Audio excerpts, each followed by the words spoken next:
They call it the Children's Club, a program broadcast in prime time by Palestinian Authority TV. The images are familiar. The messages are not. What does this young girl want to be when she grows up?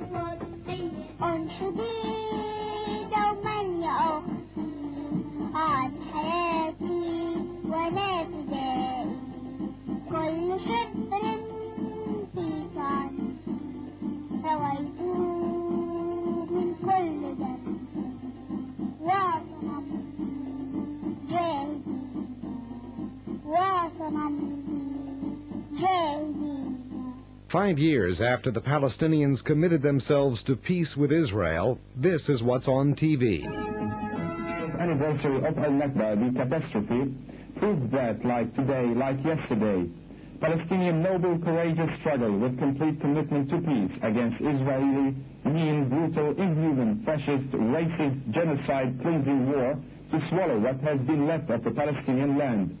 ومعي قلبي وعزمي للجهاد أشبال منتصرين عسلاح مدربين ثورة حتى النصر.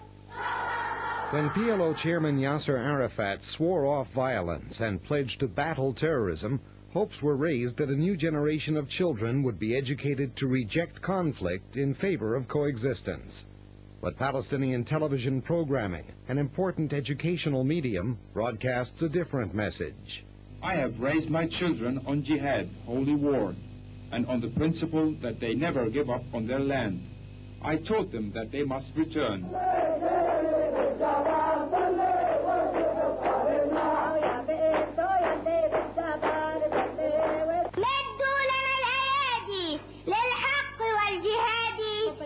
The Children's Club is produced by the Palestinian Ministry of Education and partially financed by American aid dollars.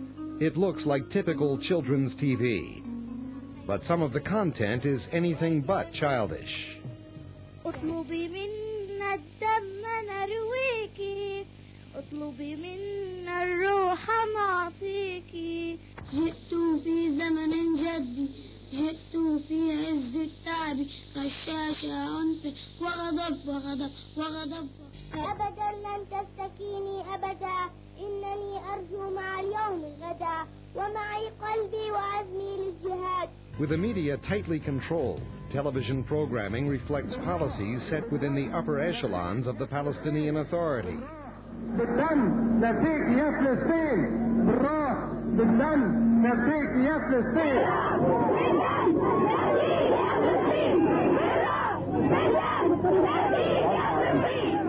In this program, a suicide bomber becomes a role model.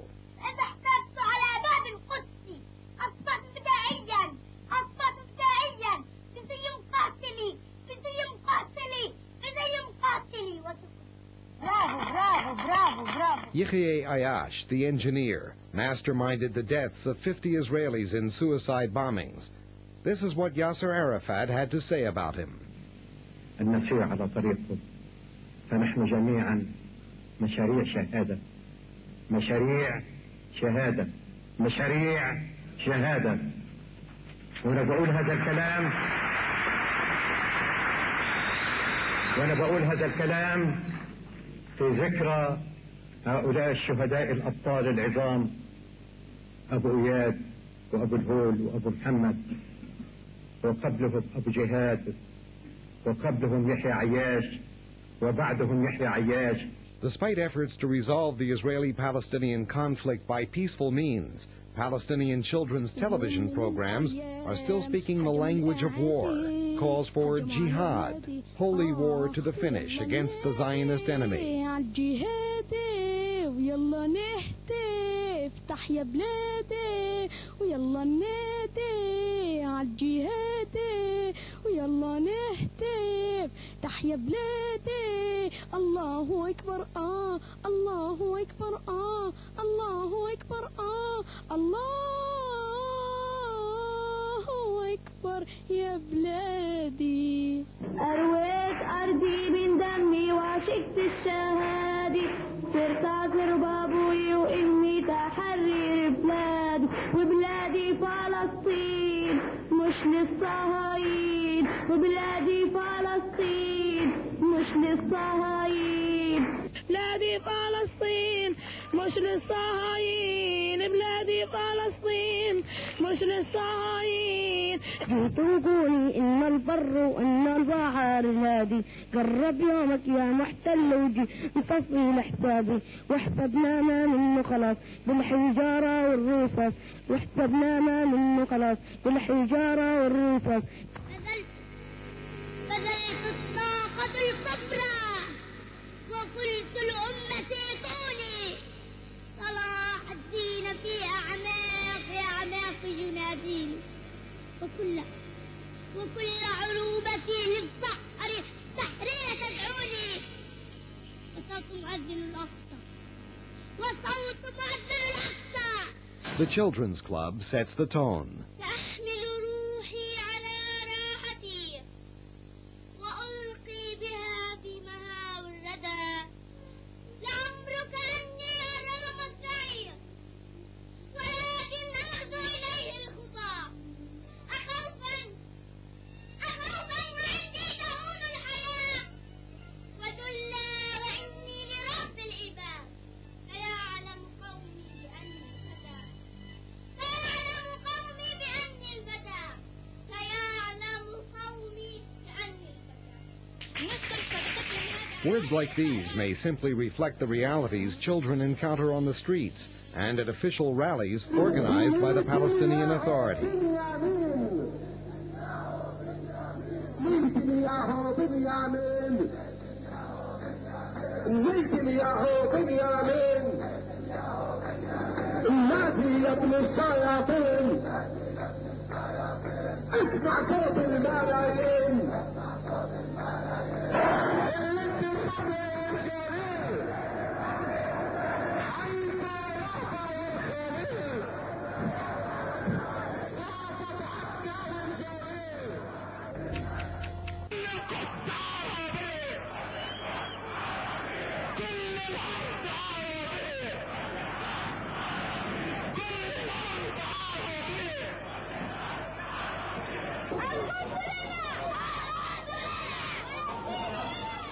Five years ago, Yasser Arafat and Yitzhak Rabin projected an image of peace.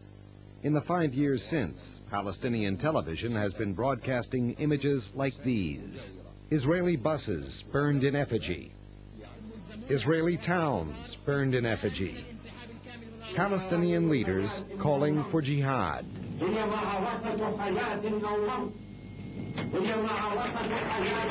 Article 9 of the PLO Covenant says, armed struggle is the only way to liberate Palestine. Thus, it is the overall strategy, not merely a tactical phase. Article 22 of the PLO Covenant says, Zionism is racist and fanatic in its nature, aggressive, expansionist, and colonial in its aims, and Nazi-fascist in its methods. In 1993, Yasser Arafat pledged to amend the PLO Covenant. He has yet to do so.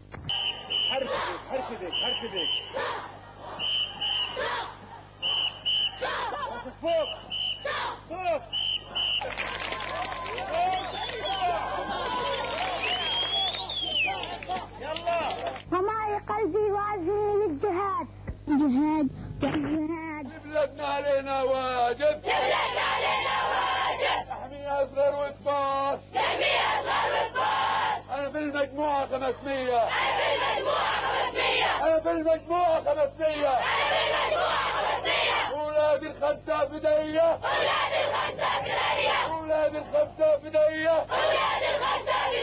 أولادي يا بلادي في المجموعة الانتحارية لم جنزر ولا نصف الجنزر